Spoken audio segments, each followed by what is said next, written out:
Friends, आज के इस वीडियो में हम बात करेंगे कक्षा 12 के विषय हिंदी के त्यागपथी नामक खंड काव्य के बारे में, जिसके रचयिता हैं रामेश्वर शुक्ल अंचल जी। तो चलिए पहले हम प्रश्नों को देख लेते हैं। प्रश्न कुछ इस प्रकार हैं।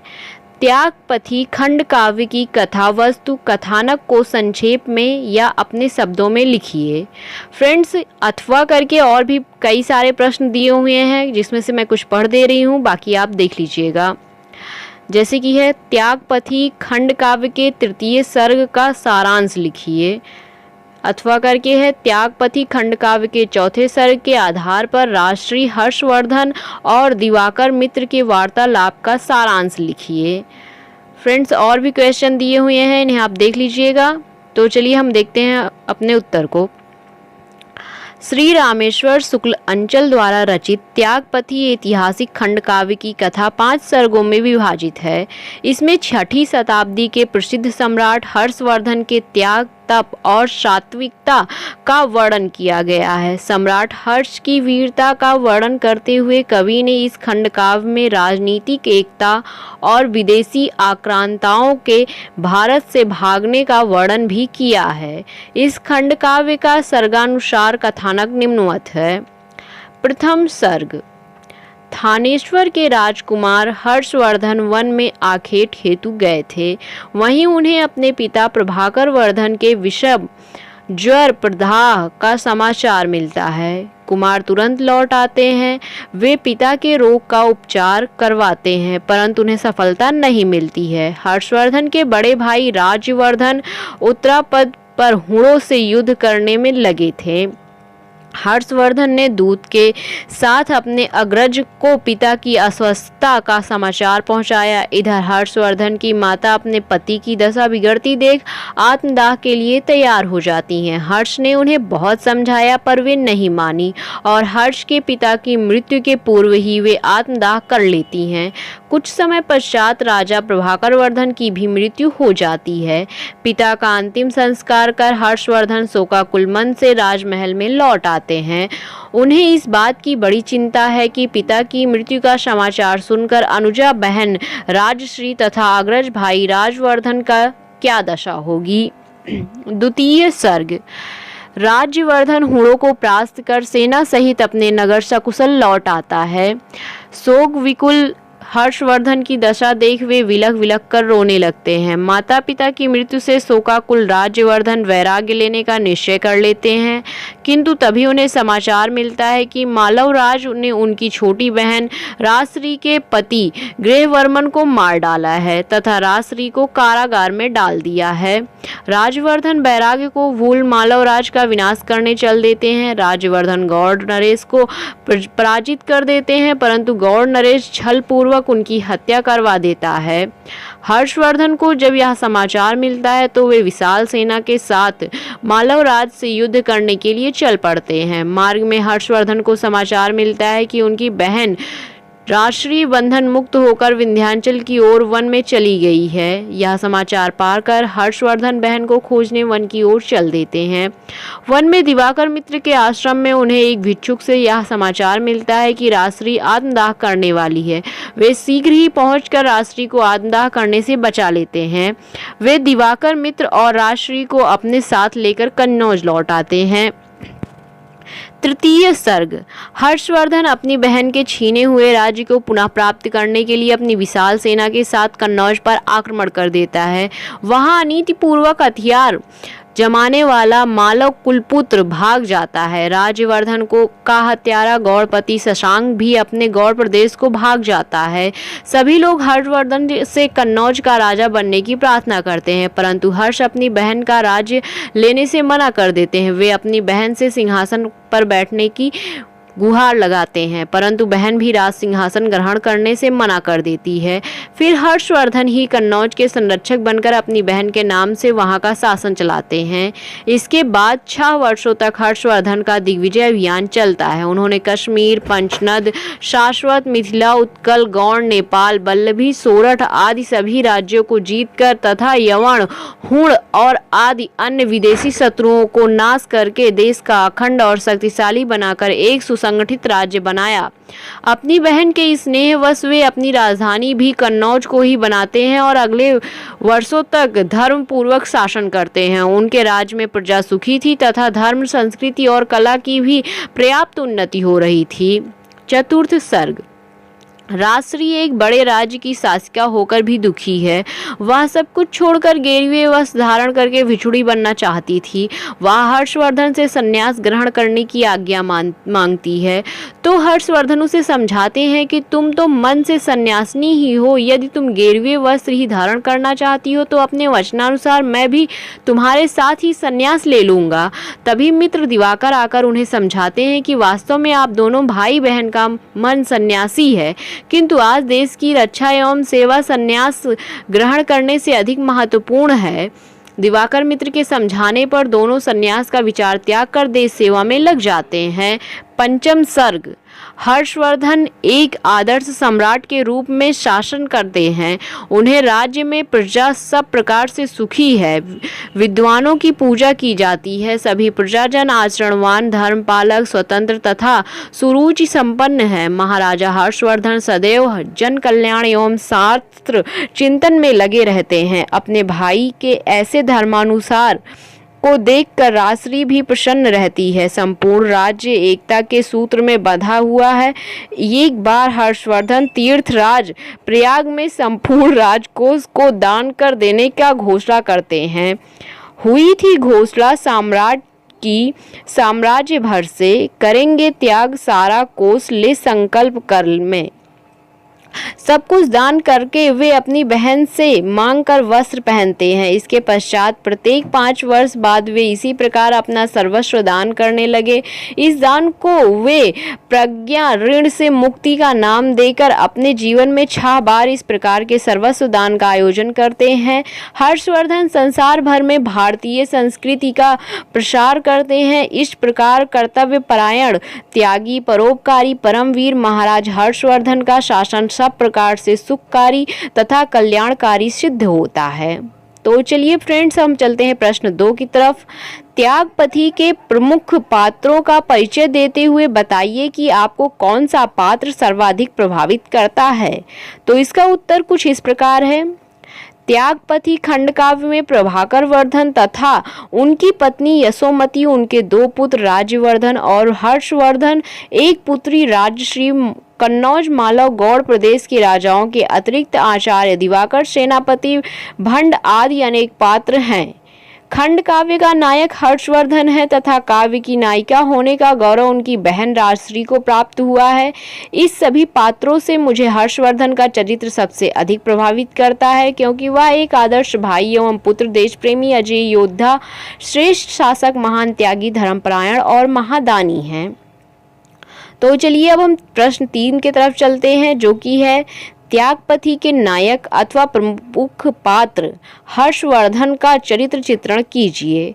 अथवा करके कई सारे प्रश्न दिए हुए हैं, आप देख लीजिएगा फ्रेंड्स। अथवा है हर्षवर्धन का चरित्र आचरण का संवाहक है, सिद्ध कीजिए। त्यागपथी के हर्षवर्धन का चरित्र आज के युवकों पर कितना प्रभावकारी है, सिद्ध कीजिए। तो चलिए अब हम उत्तर की तरफ चलते हैं। थानेश्वर के महाराजा प्रभाकर वर्धन के छोटे पुत्र हर्षवर्धन के चरित्र की मुख्य विशेषताएं निम्नवत हैं। पहला है नायक। हर्षवर्धन त्यागपथी के नायक हैं। इस खंड काव्य की संपूर्ण कथा का केंद्र वही है। संपूर्ण घटना चक्र उन्हीं के चारों ओर घूमता है। कथा आरंभ से अंत तक हर्षवर्धन से ही संबंध रहती है। दूसरा है आदर्श पुत्र एवं भाई। इस खंड काव्य में हर्षवर्धन एक आदर्श पुत्र एवं आदर्श भ्राता के रूप में पाठकों के समक्ष आते हैं। अपने पिता के रुग्ण होने का समाचार पाकर वे आघात से तुरंत लौट आते हैं और यथा सामर्थ्य उनकी चिकित्सा करवाते हैं। पिता के स्वस्थ न होने तथा माता द्वारा आत्मदाह करने की बात सुनकर वो भाव विवल हो जाते हैं। वे अपनी माता से कहते हैं, मुझ मंद पुण्य को छोड़ना माँ, तुम भी जाओ, छोड़ो विचार यह मुझे चरणों से लिपटाओ। आदर्श पुत्र के समान ही वे आदर्श भाई का कर्तव्य भी पूरा करते हैं। वे अपनी बहन राजश्री को अग्निदाह करने एवं संन्यास लेने से रोकते हैं। दोनों करों से छेड़कर छोटी बहन के भाल को भूल खड़े थे निकट जलती चिता की ज्वाल को। बड़े भाई राज्यवर्धन के प्रति भी उनका अपार प्रेम है।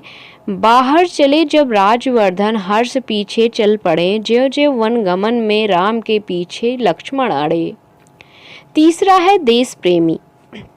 हर्षवर्धन सच्चे देश प्रेमी हैं। उन्होंने छोटे राज्यों को एक साथ मिलाकर विशाल राज्य की स्थापना की। देश की एकता एवं रक्षा हेतु वे बड़े बड़े युद्धों को भी लड़ने से नहीं हिचकते हैं। उन्होंने एक बड़े राज्य की स्थापना ही नहीं की वरन धर्मपूर्वक शासन भी किया। देश सेवा ही उनके जीवन का व्रत है। चौथा है अजेय योद्धा। हर्षवर्धन एक अजेय योद्धा है। विद्रोही उनके तेज बल के आगे नहीं ठहरता है। कोई भी राजा उन्हें पराजित नहीं कर सकता है। भारत के इतिहास में महाराजा हर्षवर्धन की दिग्विजय, उनका युद्ध कौशल, उनकी अनुपम वीरता आज भी सर्वाक्षरों में लिखी हुई है। उनकी वीरता एवं कुशल शासन का ही यह परिणाम था कि उठा पाया न सिर कोई प्रवंचक। पांचवा है श्रेष्ठ शासक। महाराज हर्षवर्धन एक श्रेष्ठ शासक हैं। उनका संपूर्ण जीवन प्रजा के हितार्थ में ही समर्पित हुआ है। उनका शासन धर्म शासन है। उनके समान शासन में सभी जनों को समान एवं न्याय सुख उपलब्ध हुआ है। शांति सुविधा का वृत्ति था हर्ष का शासन। था लिया जिसने प्रजाहित राज सिंहासन। थी सकल साम्राज्य में सुख भी उमड़ आई। थी चतुर्दिक न्याय समता की विभाषाई। वे सदैव प्रजा के कल्याण में लगे रहते थे और स्वयं को प्रजा का सेवक समझते थे। उनका मत था नहीं अधिकार नृप को पास रखे धन प्रजा का, करे केवल सुरक्षा देश गौरव की ध्वजा का। छठवां है महान त्यागी। हर्षवर्धन महान त्यागी और आत्मसंयमी है। आत्मसंयम एवं सर्वस्व त्याग करने के कारण ही कवि ने उन्हें त्यागपति के नाम से पुकारा है। पिता की मृत्यु के पश्चात वे अपने बड़े भाई के अधिकार को ग्रहण करना नहीं चाहते। इसी प्रकार कन्नौज को राजा भी वो नहीं बनना चाहते हैं। वे अपने बहन के नाम पर ही शासन चलाते हैं। प्रयाग में 6 बार अपना सर्वस्व प्रजा के लिए दान दे देते हैं और उनके महान त्याग का प्रमाण है। वे राजकोष को प्रजा की संपत्ति मानते थे, इसलिए वे उन्हें प्रजा को ही दान कर देते थे। वे अपने पहनने के वस्त्र भी अपनी बहन राष्ट्री से मांगकर पहनते हैं। दिए सम्राट ने निज वस्त्र आभूषण वहाँ परे, बहिन से भीख मांग वसन पहिना वहाँ पर। सातवां है धर्मपरायण। हर्षवर्धन के जीवन में धर्मपरायणता कूट कूट कर भरी हुई है। वे जन सेवा में ही अपना जीवन लगा देते हैं। रहे कल्याण मानव मात्र का ही धर्म मेरा, रहे सर्वस्व त्यागी पुण्य का विश्वास मेरा। उन्होंने शैव शाक्त वैष्णव और वेद मत को एक साथ रखा। उन्होंने किसी के प्रति भी भेदभाव नहीं बरता। आठवां है कर्तव्यनिष्ठ एवं दृढ़ निश्चयी। सम्राट हर्ष ने आजीवन अपने कर्तव्य का पालन किया। प्रारंभ में इच्छा न होते हुए भी इन्होंने अपने भाई के कहने पर राज्य संभाला और प्रत्येक संकटापन्न स्थिति में भी अपने कर्तव्य को निभाया। बहन राष्ट्री को वनों में खोजकर वे अपने कर्तव्य निष्ठा का परिचय देते हैं। मैं स्वयं जाऊंगा बहन को ढूंढने वन प्रांत में, पाए बिना उसको न क्षण भर हो सकेगा शांत मैं। भाई के छल से की गई हत्या का समाचार सुनकर उन्होंने जो प्रतिज्ञा की उससे उनके दृढ़ निश्चय का पता चलता है। लेकर चरण रज आर्य की करता प्रतिज्ञा आज मैं, निर्मूल कर दूंगा धरा से अधड़ गौड़ साम्राज्य में। नौवां है महादानी। त्यागपति के हर्षवर्धन आत्मसंयमी तथा महादानी है। महान त्यागी होने के कारण ही कवि ने उन्हें त्यागपति के नाम से पुकारा है। पिता की मृत्यु के पश्चात वे अपने बड़े भाई का अधिकार ग्रहण नहीं करना चाहते हैं और कन्नौज में भी वे सिंहासन को राष्ट्री को देना चाहते हैं। इस प्रकार यह स्पष्ट होता है कि हर्ष का चरित्र एक महान राजा, आदर्श भाई, आदर्श पुत्र और महान त्यागी का चरित्र है, जिसके लिए प्रजा की सुख सुविधा ही सर्वोपरि है और वह अपने मानवीय कर्तव्यों के प्रति ही निष्ठावान है। तो चलिए अब चौथा प्रश्न देख लेते हैं, जो कि है त्यागपति खंड काव्य के आधार पर राजश्री का चरित्र चित्रण कीजिए। तो इसका उत्तर कुछ इस प्रकार है। राजश्री सम्राट हर्षवर्धन की छोटी बहन है। हर्षवर्धन के चरित्र के बाद राजश्री का चरित्र ही ऐसा है जो पाठकों के हृदय एवं मस्तिष्क पर छा जाता है। राजश्री के चरित्र का प्रमुख विशेषताएं निम्नवत हैं। पहला है माता। पिता की लाडली राजश्री अपने माता पिता को प्राणों से भी प्यारी है। कवि कहता है, माँ की ममता की मूर्ति राजश्री सुकुमारी थी, सदा पिता को माँ को प्राणों पर प्यारी थी। दूसरा है आदर्श नारी। राजश्री आदर्श पुत्री, आदर्श बहन और आदर्श पत्नी के रूप में हमारे समक्ष आती है। वह यौनावस्था में विधवा हो जाती है तथा गौड़पति द्वारा बंदिनी बना ली जाती है। भाई राज्यवर्धन की मृत्यु के बाद वह कारागार से भाग जाती है और वन में भटकती हुई एक दिन आत्मदाह के लिए उद्यत हो जाती है, किंतु अपने भाई हर्षवर्धन द्वारा बचा लेने पर वह तन मन धन से प्रजा की सेवा में ही अपना जीवन अर्पित कर देती है। हर्ष द्वारा राज्य सौंपे जाने पर भी वह राज्य स्वीकार नहीं करती है। यही है उसका आदर्श रूप जो सबको आकर्षित करता है। विपुल साम्राज्य की अग्रज सहित वह शासिका थी, अभियंतर से तथागत की अनन्य उपासिका थी। तीसरा है देशभक्त एवं जन सेविका। राजश्री के मन में देश प्रेम और लोक कल्याण की भावना कूट कूट कर भरी थी। हर्ष के समझाने पर वह अपने वैधव्य को भूल जाती है और देश सेवा में लग जाती है। देश प्रेम के कारण राजश्री सिंहासनी बनने का विचार छोड़ देती है और शेष जीवन देश सेवा में लगाने का व्रत लेती है। करूंगी साथ उनके मैं हमेशा राष्ट्र साधन, अहिंसा नीति का होगा सभी विधिपूर्ण पालन, प्रजा के हित समर्पित है वृत्ति जीवन तुम्हारा, सभी का हित सभी को सुख तुम्हें दिन रात प्यारा। चौथा है करुणामयी नारी। राजश्री ने माता पिता की मृत्यु तथा पिता और पति और बड़े भाई की मृत्यु के अनेक दुख झेले। इसके दुखों के कारण उसे करुणा की मूर्ति भी बोला जाता है। अपने अग्रज हर्षवर्धन से मिलते समय उसकी करुणिक दशा अत्यंत मार्मिक प्रतीत होती थी। सतत बिलखती थी बहिन माता पिता की याद में, ले नाम सखियों का उमड़ती थी नदी सी वारी भर। था साखू अग्रज धैर्य देता, माथ उसका ढांप कर, रोती रही अविरल बहिन बेतस लता सी कांप कर।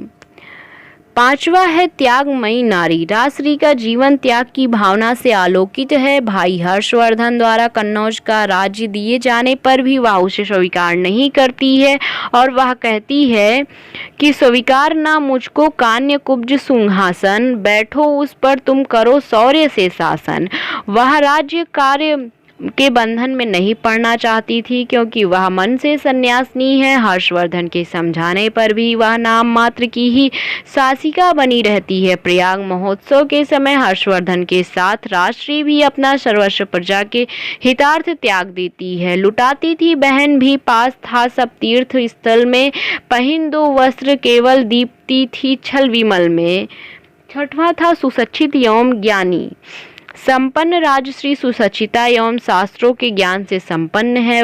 जब आचार्य दिवाकर मित्र संन्यास धर्म का तात्विक विवेचना करते हुए उसे मानव कल्याण के कार्य में लगाने का उपदेश देते हैं, तब राजश्री इसे स्वीकार लेती है और आचार्य आज्ञा का पूर्ण पालन करते हुए अपने आज्ञा का पालन करती है। इस प्रकार राजश्री का चरित्र एक आदर्श भारतीय नारी का चरित्र है। उसके पातिव्रत धर्म, देश धर्म, करुणा और कर्तव्य निष्ठा के आदर्श निश्चय ही अनुकरणीय है। तो मित्रों, ये रहा खंड काव्य त्यागपति के बारे में मेरा वीडियो। मित्रों, अगर आपको यह वीडियो अच्छी लगी तो प्लीज़ इसे शेयर करें, साथ ही साथ चैनल को सब्सक्राइब करना ना भूलें। धन्यवाद।